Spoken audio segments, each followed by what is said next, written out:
Just wanted you to know that this role play is for a class assignment and is not a real counseling session. So tell me some of the issues that you've been kind of going through that we had discussed last time. So, historically, I've had some real intimacy issues. I don't really connect with people, especially during sex. I just don't. This has been fairly detrimental. My ex, Elisa, she had a real problem with that. It's probably one of the reasons why we broke up, in fact.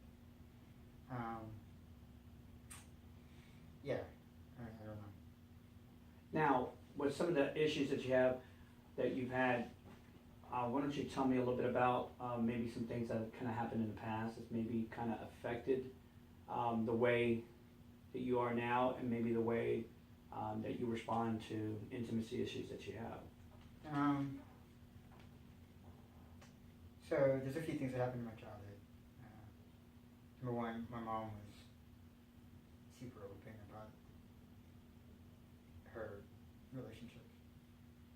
So sometimes I was in the room when she had sex, and in other cultures that's probably normal, but in this culture it's not really.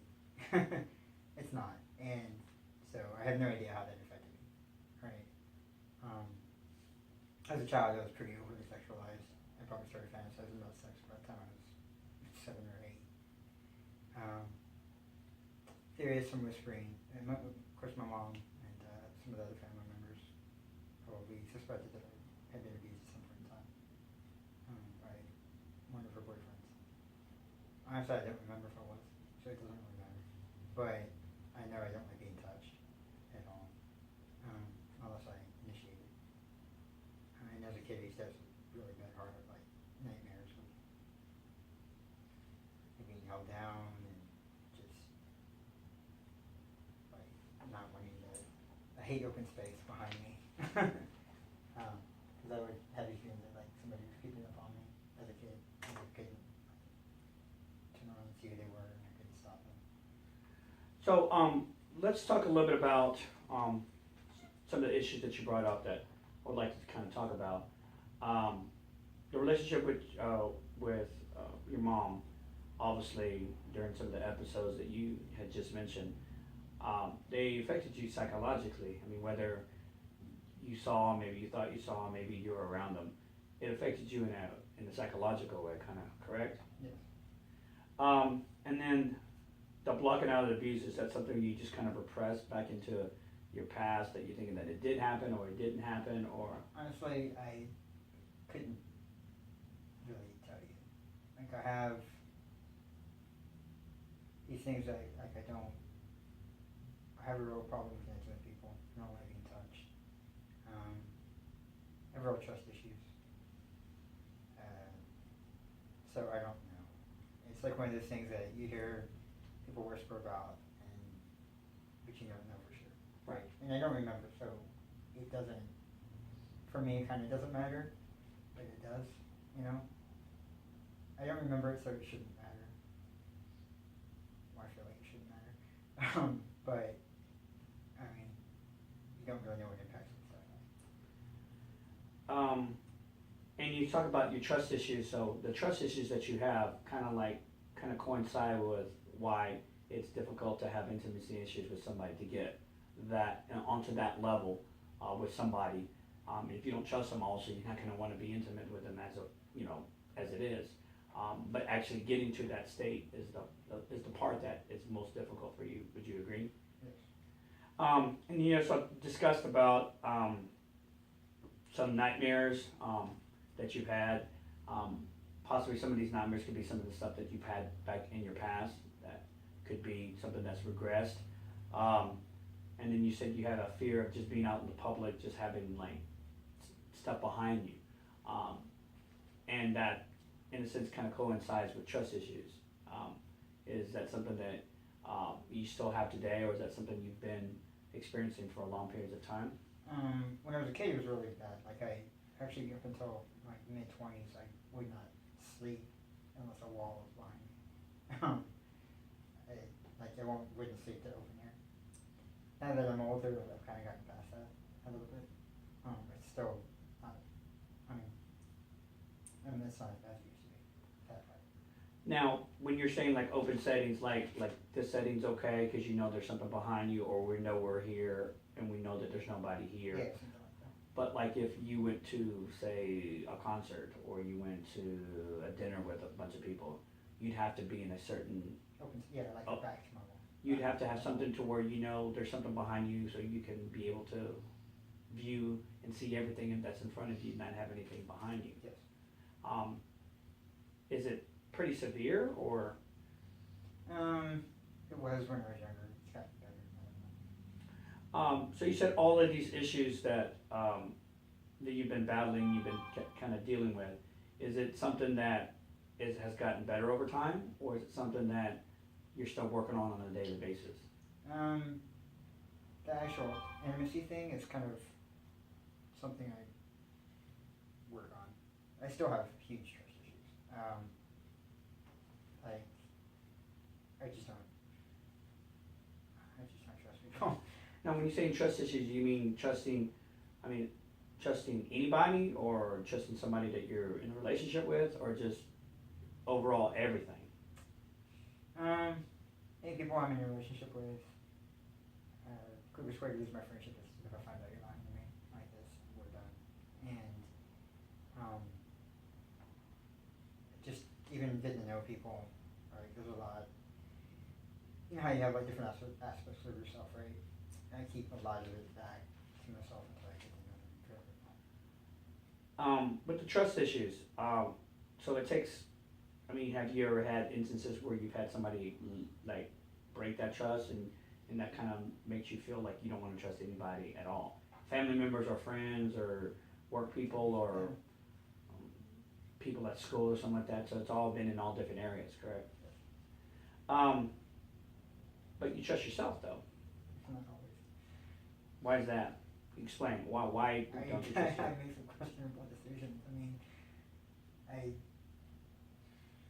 Especially like, I just make questionable decisions.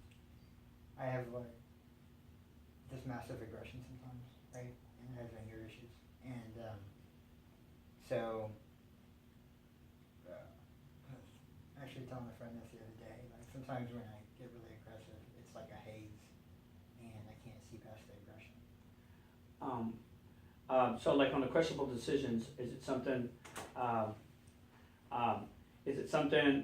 that you wish you kind of regret doing, or is it like, not just regret, but is it also decisions that are like really kind of minor, or something that's major, like moving out, or moving to another city or state, or something major like in a relationship, where it's something like, okay, I didn't get chicken nuggets instead of a McDouble, or why did I not pay that bill, or do you have this aggression of anger, and no matter how severe or how simple it is, do you kind of question why you make these decisions? Usually, like on the small stuff, I'm okay, like people make mistakes, right? But sometimes I'm very compulsive, and I will make really huge, not intelligent decisions if I'm in these stages of aggression. And, so, I've done a lot of stuff I'm not proud of. Like I've had like affairs with married people, and, at the moment it seems like a good idea. But also just like, I'm compulsive decision maker at times. So, then like back at it, I'm like, it's probably not the best of ideas. Right. And these are like changing, like spending a huge amounts of money or moving someplace, right? Or buying something. Right. It's different when you buy something that's $5 versus buying something that's $700. And maybe you don't have $700 at the moment, or you shouldn't be spending that amount of money. So how are these questionable decisions, how does that work out to stuff that's in more of a, in your relationships when it comes to intimacy, questionable decisions?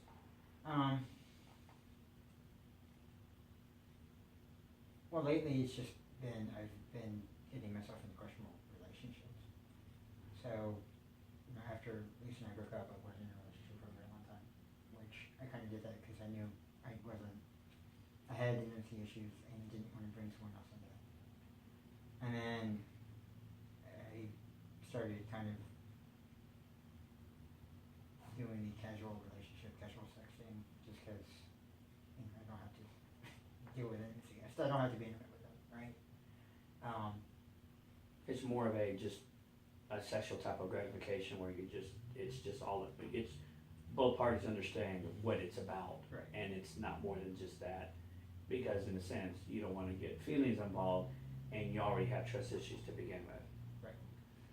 And that's morphed into the same thing, except now with no, I don't differentiate between someone who's single and someone who's not.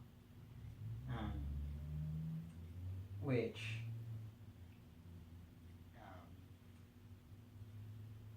you know, it's questionable. I question myself about this a lot, right? And I understand that it's probably not the right thing to do. It's just, at the moment, I just don't think about it. And it's like if it sounds so horrible, if it's available, right, and it's there, then I'm gonna take it. Right. I have very little self-control when it comes to, so even though I'm not intimate in a relationship sense, I have very little self-control when it comes to saying no to sex. It's often. So self-control is very difficult, for you to, have over, and that's just more of it in the sexual aspect, right? Right. You.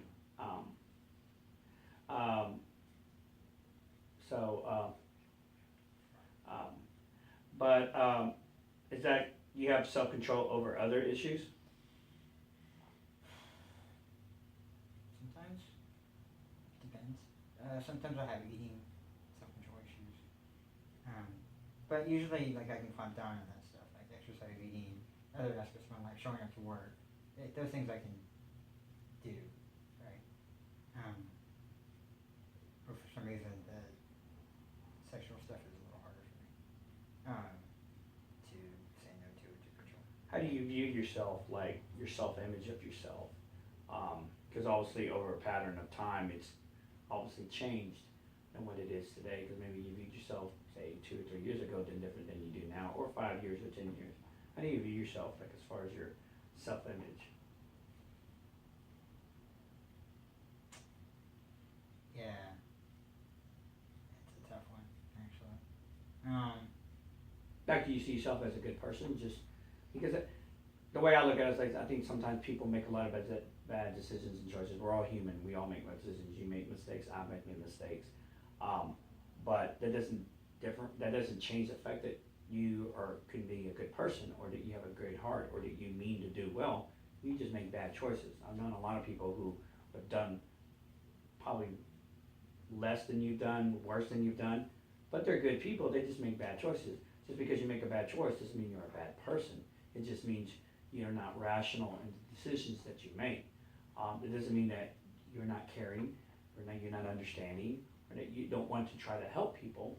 It's just that you make bad choices. I mean, everybody's human, but so everybody makes those decisions based on other outside influences or things that affect them. So how do you see yourself? Do you see yourself, like, what do you see when you see in a mirror? I think lately I see myself not in a good light. Recently I've made some very harsh, or done some very harsh things. Just people I know. Just said something that I kind of regret, or made some decisions that I regretted doing. I've let the aggression and the anger kind of overtake me. And that's where the questionable decisions come in, where you're Yeah. like, then you kind of second guess yourself, where you're like, I shouldn't have done that. Most times. And on these decisions, not just basically just on relationships with intimacy, it's everything that's in your life, correct? Sometimes. Like, usually I can keep it away from my work aspect, right? Because work is work. Work is like, this is what I gotta do, this pays the bills. Yeah. I've gotta show up, I've gotta do what I need to do. Need to pay my bills. Because that's a priority. What you see as a value and importance, you're like, no matter what is said and done, this is what's gotta be done. I've actually gotten better at work. I used to be really aggressive at work as well. Aggressive in what way? Explain. Like, what do you mean aggressive? Like, I would go off of my energy and stuff like that. Like we would butt heads. I just by issues of working schedules or way It was the just, company's running things I maybe? felt like I wasn't getting support in my job role, and so it was very frustrating. And when I did a few times, I probably came very close to getting written up, maybe fired once because I wrote a fairly nasty email to one of the managers. So you think this aggressiveness, I mean, I feel that if you be able to convey your message maybe in a certain way, maybe you can get your point across without having to get aggressive. Do you think your aggressiveness could maybe in a sense be a downfall for you or be a negative towards you? Because obviously you don't want to let your aggressiveness be the reason why you lose your job. I was definitely, especially in that. I've changed a lot in my words. Even my GM kind of, we had a talk the other day, and he's like, "Yeah, you've become much more calm." Oh yeah, definitely. Just in all aspects, in regular life, and in that digression is never. I've never seen it as a good thing. It's never helped me in anything except maybe working out, just because it helps me to like Relieve that stress. Right, but other than that, again, it's done never helped me in my relationships or. But what's that? anything else. What's that thing that's been helping you calm yourself down? As long as I keep to, well, at work, it's just understanding. It's one of it was getting out of the job while it frustrated me, right? And trying to be more open with my GM about what does frustrate me and why it frustrates me. And his attitude to this changed too, so it's kind of, if you meet in the middle like that, it's a little bit easier, right? And I just, in that aspect, I kind of grew, but. And it's other stuff like this, as long as I keep a regular workout regimen and stuff like that, a way to like push my aggression and stress somewhere else, it's fine. But anytime I stop doing those things, it like mounts. So you don't want to be able to necessarily, you want to be able to have an outlet to be able to take that aggressiveness out so that aggressiveness doesn't affect other areas of your life. Has that aggressiveness ever influenced your relationships? Like, where you ever gotten out of hand in a relationship where you said something or done something or Sure. So you have to understand my mom. I love my mom. I think she's a wonderful person, but she could be very cruel and mean. And I'm sure I got some wonderful aspects from her, but I also got that. the bad side too? So I can be very, if I'm angry enough, I can be very cruel. Do you think part of you wishes that you could be a little bit different? I mean, because obviously we get different traits from different people that we interact with, whether it's friends, family, people that are close to us.